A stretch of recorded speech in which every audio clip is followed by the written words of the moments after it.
Hey. Welcome to another episode of Frank and Drew Review, and we are in my basement.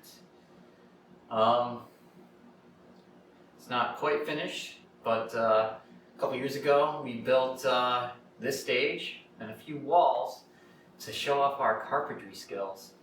And it's not great. It's not terrible. It didn't fall over. And it was before wood was super expensive. Crucial. The good old days, pre-COVID, BC, if you will. But we were going to be doing an episode about my motorcycle and taking that apart and fixing it and putting it back together and riding it. But we got most of that done actually. We took it apart. We found a problem. We found a problem, mended it, and put it back together. And then the plan went downhill rapidly from there. So we kind of still are running on one cylinder, which is not great.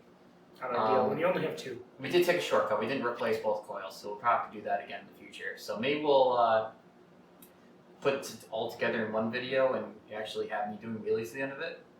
Perhaps. Maybe. But in the meantime, we got something else for you. And that is, well, you already saw the Mark II. Is that actually able to move on its own power yet? Yes. Did you connect the steering? No. Oh, okay. I got a different steering wheel. I got a different steering shaft that will be easier to cut and lengthen the wee little bit. She's short. Oh, how did she end up short? It's not designed to go in that car. Oh, okay, that's fair. I didn't want to cut all the metal for the dash, the upper dash out, because then if I ever wanted to go back to the Mark II, I wouldn't be able to. So I just kind of put my dash a little bit higher and further back. It was not easy. The internet made sure it wasn't easy, and I confirmed it was not easy. Okay. So, fix the steering, and your seats are in, so, I'm working on fixing rust in the floor before I put the carpet down. Okay. Then I realized I don't need that to drive it. That's true. I don't need a lot of things to drive it. I don't need taillights right now to drive it. It's going to be nice out here pretty quick. It actually kind of is nice. Not today. Today's... But in general, it has been nice. So it'd be kind of cool to drive that. So, okay. So we have a future episode for you for that. Getting the steering fixed, actually driving the Mark II, which would be sweet. I hopefully we'll have the bike fixed maybe next weekend. Feel like taking it apart again after screwing around with a couple of hours. I'm like, man, I am thirsty. I'd just rather drink quality beverages. Yes. But on the other horizon, I have the carb kits for the Volvo in, so that'll be another thing to be working on here shortly. And I have a goal, if they're doing Eurocar this year, which is usually Father's Day, so the middle of June, in a couple of months, I would like to drive the Volvo to that, so I have a deadline to get it going. Crucial. Without deadlines, I don't get anything done. Exactly. So that is another thing coming down the pipeline. And that should be really cool because that car hasn't moved on its own power in like 3-4 years. I think it's 5 years. It's 4 or 5 years now. It's too many years. So life is just crazy. Just get going on all these projects, and time flies by. I don't know what happens. Basic maintenance on cars is hard. I understand. All you had to do was drive it. And it would have been fine, but you didn't. Well, the pedal went to the floor one day, and then You got scared. You had a Code Brown moment. I understand. Well, yeah, so actually, brakes are important. We were actually going to swap the Volvo out of the garage and put the Fiat into the garage to start working on that. And I think the Volvo got angry about that decision because that's instantly brake pedal went to the floor. It was like, well, okay, maybe we can't move this right now. And then it just sat, and nothing's been done to the Fiat since I've had that for probably close to 7 years now, and it's just nothing has been done. It's like starting to grow like moss and stuff on the paint. It's been sitting in the biology, ecology. It's its own ecosystem now. So the DEC is probably gonna be like, oh no, you can't touch that. It's like coral. It's becoming one with the earth, and it's just part of the environment now. Like I don't know, but so it's more like invasive species. It's there. It shouldn't be. Yeah, probably. So, but in other news, Hyundai is coming out with a truck. I'll believe it when I see it. It's No, like the Santa Fe truck thing. well, I saw they're that. calling it the Santa Cruz. Yeah. It's a Okay, Santa Fe with a Look bed. at this. The low end one has an 8-speed automatic with 4-wheel drive, right? Pretty standard nowadays. The high end one with the 8, more 10. powerful engine has a dual clutch. Okay, with how many gears? I think it's an 8-speed. That's a lot of gears for a DSG. So yeah, but what I don't get is like they put the dual clutch in the Seltos, right? And in that one, if you want to take it off-roading a little bit, like say I'm just trying to get to the trail or something, and it's Sandy dirt road. sandy dirt road, Yeah. maybe a little couple of rocks or something like that, but nothing crazy. You're not going rock climbing with the Seltos. But here's the thing: as soon as you start using the 4-wheel drive system on it, like It overheats. the power is transferring and stuff like that, you're constantly putting a little bit of like gas pedal into it to keep it shifting power and keeping power down. The dual clutch overheats. Ford had the same issue.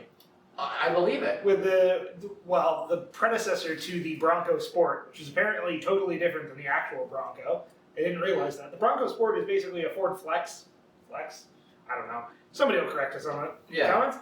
With a different body on it. The Bronco is a whole new, brand new chassis. It's a straight up, 4-wheel drive, transfer case, like real deal. But the Bronco Sport apparently, because it's basically a slightly beefed up Ford Flex, the diffs have clutches, and they can't handle that sort of torque transfer on an off-road scenario.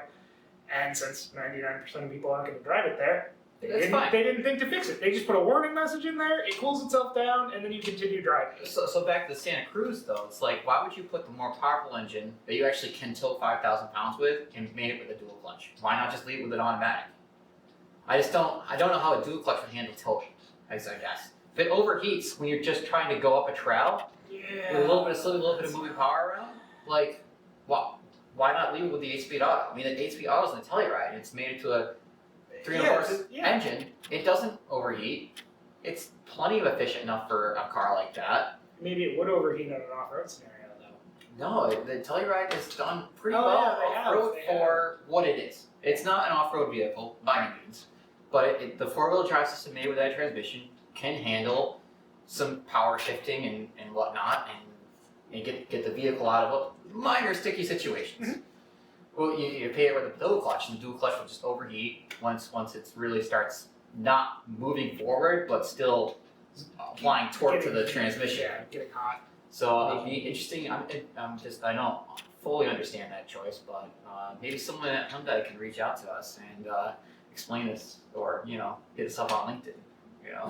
Don't do that. Or whatever. Yeah, but going back to that, I can personally confirm that Kia Souls work off-road better than you think. Dude, I think everything that Hyundai and Kia have been doing over the past couple of years is really showing that they're playing hard right now. And they're definitely putting the effort in where some other new modern manufacturers are. Well, did you see the new Kia Carnival? Yeah, weird name. Weird name. Which, Who for calls? those of you who don't know, Kia Carnival is now the minivan. It Yeah. was the Kia Sedona? No. Yeah? No, that's a Toyota. Yeah, Toyota Sedona was the minivan. Yeah, what was the Kia anyway? I don't know. It's not the Carnival. It's their minivan, and it's got like executive VIP lounge seats in the second row that like fully recline, like almost a flat. Sounds pretty sweet. I mean, I could dig it. yeah. Nap time, anytime. I think it's got the same engine as the Telluride, so it's got the 290 horsepower V6. So it's the fastest minivan in its class by like 4 or 5 horsepower. That's very exciting. But I mean, when you're got to get the kids to soccer practice as fast as possible, I now guess so. you have a new contender in the stable here. All the options. I never thought I'd be excited about a minivan, but my boss got a new Pacifica hybrid, Okay. and I had no idea that would interest me. But he's like, yeah, it's actually faster than the stock one. I'm like, that's amazing. That's the way. So is that's the the way hybrid the system hybrid used to should drive the rear wheels or something like that?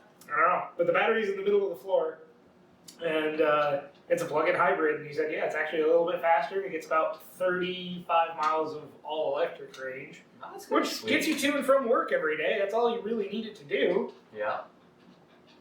Hey, there's nothing wrong with that. Technology. All sorts of fun stuff. We've really covered some interesting things so far. Very Minivans, wide topic. micro Spectrum. trucks. Yeah. Well, not really micro trucks. We're not talking like K cars here, but Yeah. Small, light, ultra light, perhaps duty trucks. so what else is new that's interesting? Yeah. I don't know. I got nothing. Okay. Well, maybe there's nothing else interesting. Obviously, the car industry is stalled for us, obviously. So, but yeah. Well, I guess this is the update for now for Frank and Drew Review. We talked about some stuff, kind of try to give you an idea of what's to come, and yeah, we'll see you next time.